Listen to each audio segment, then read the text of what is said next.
Hello everyone and welcome back to another tutorial with our LEGO Mindstorms EV3 classroom application here. Um, Before we get into some code, I'm just going to let you guys know we're going to be looking at the color sensor today, and more specifically how we can use the color sensor to follow a line. All right, so we're going to actually jump over to our PDF document here that we went through hopefully in class a little earlier in the term, which is our introduction here into our LEGO robotics. We're going to look at our color sensor again. Now, as mentioned in this document here, we have three different functions for our color sensor. We've got color mode, we've got reflective light intensity mode, and then we've got ambient light intensity mode. Now, for the purposes of what we're going to be looking at and for your projects, we're not going to be using the ambient light intensity mode really at all. All right, so when I'm talking through this, we're really going to be looking at just the color mode and the reflected light intensity mode. Now, for the assignment that I'm going to give you guys, you can use both of these. You can use just one of these. It's completely up to you what works best for you. But you can use a combination. You can use just one of them. All right. But I find that this one probably works the best. But again, completely up to you. So let's have a quick look, guys. So with our color mode, it tells us here that it's going to recognize 7 different colors here. We've got black, blue, green, yellow, red, white, and brown, and plus no color, which I'm assuming, I thought that would have been white, but sure.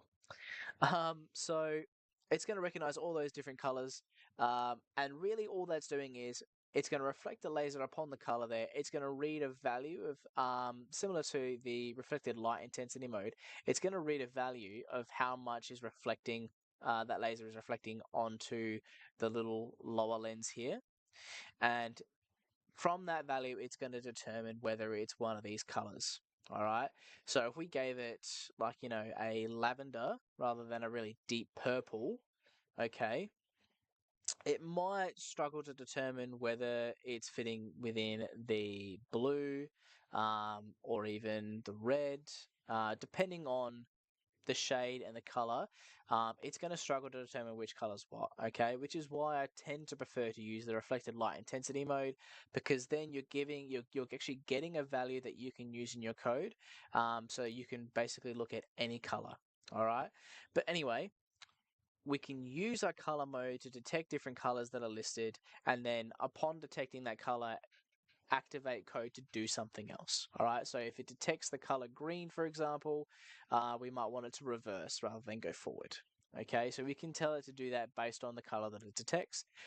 Or, for example, if we lined the tables with some white tape, we might be able to tell it to, stop and reverse so that it doesn't drive off the edge of the table when it detects that line of tape. All right, so these are some of the functions that we can use for the color mode, and there are also functions that we can use for the light intensity mode. Now, the light intensity mode here is a little bit more accurate, and it's a little bit more, customizable here, because what it's going to do is it's going to give us a scale from 0 to 100, 0 being very dark and 100 being very light. All right, and so let's skip over to our code phase here. So we're going to go in and create a new project. All right. Now, as I've mentioned before, in the top left-hand corner here, you'll see your little brick symbol here, and if you don't have your robot connected, it'll be red like mine. But when you do connect it, and I'll just turn my robot on so we can connect ours, so I can show you. Once it's connected, you'll see all the sensors at the top here come up, and it's going to start giving you real-time values for all of your sensors. All right, and you'll be able to see exactly the light intensity that it's reading off of our color sensor. All right, so once that's booted up, I will show you guys. I'm just going to fast forward here.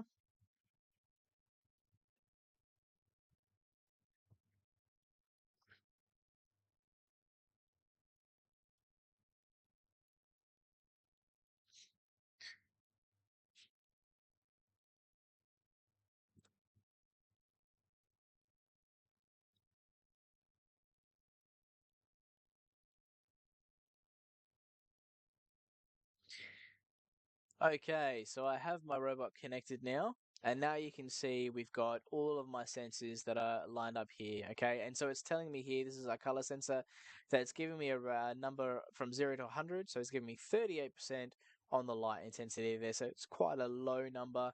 So it's not a very light surface it's sitting on right now. It's a bit shaded, so it's sitting at about 38%. Okay, so this is how you can determine what values you might need to use in your code. So let's say this was reflective of my tabletop surface. My tabletop surface is probably roughly around the 35 to 45% mark. Okay, give it a leeway, plus or minus, so that it's still working within a range. And let's say you wanted it to, like I said before, reverse when it met a white line. We can then use the value of the white line. So if I move my robot here to a much lighter surface, so let's say there, all right, now it's getting, there we go, it's at about 87, 85% there.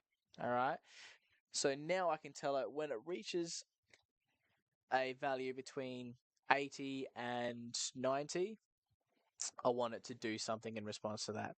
So in this tutorial, I'm going to be teaching you guys how to use the color sensor to actually follow a line. And this is going to be very important for your project, so that you can learn how to do how to use this. So let's start off with when the program starts. That's fine. And we're going to chuck in a forever loop. All right. So we want it to be forever checking this light intensity here.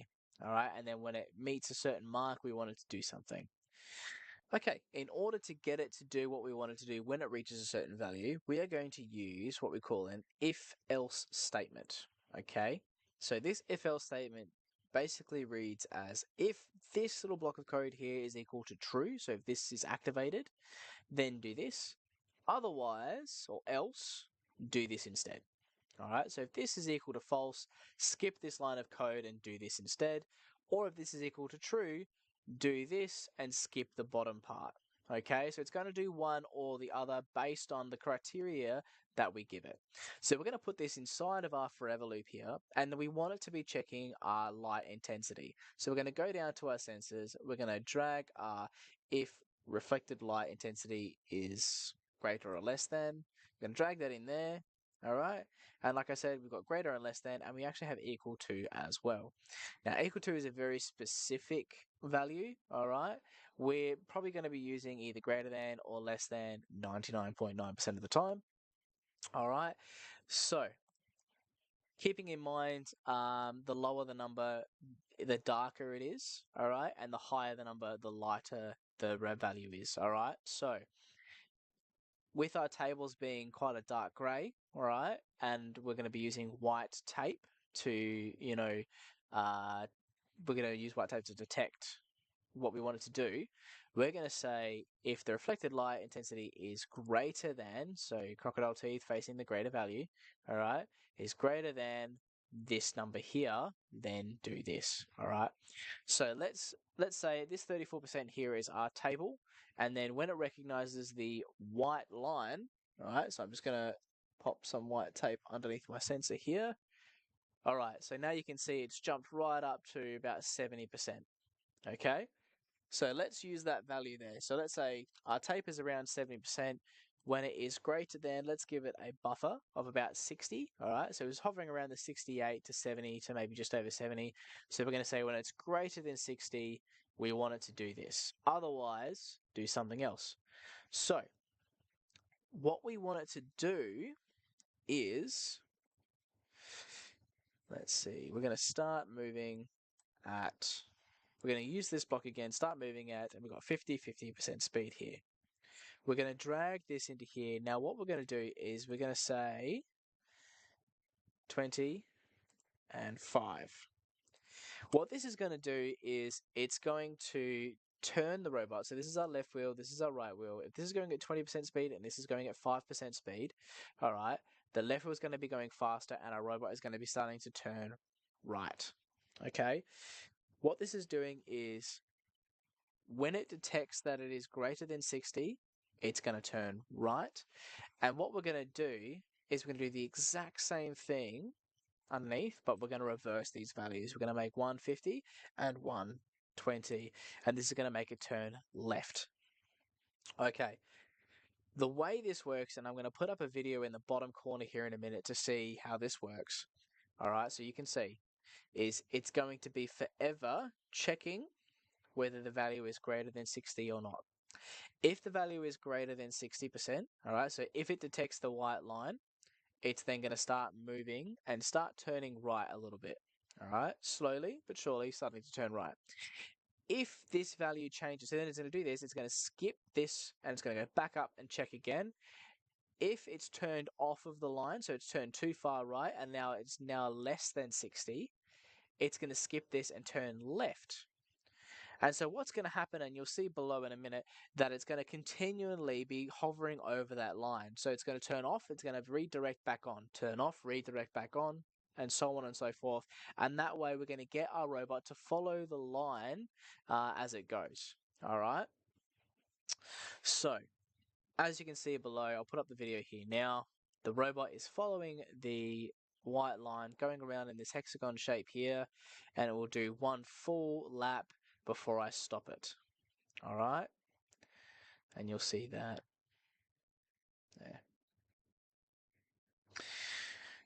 Okay, so that is how we can use our color sensor to follow a line.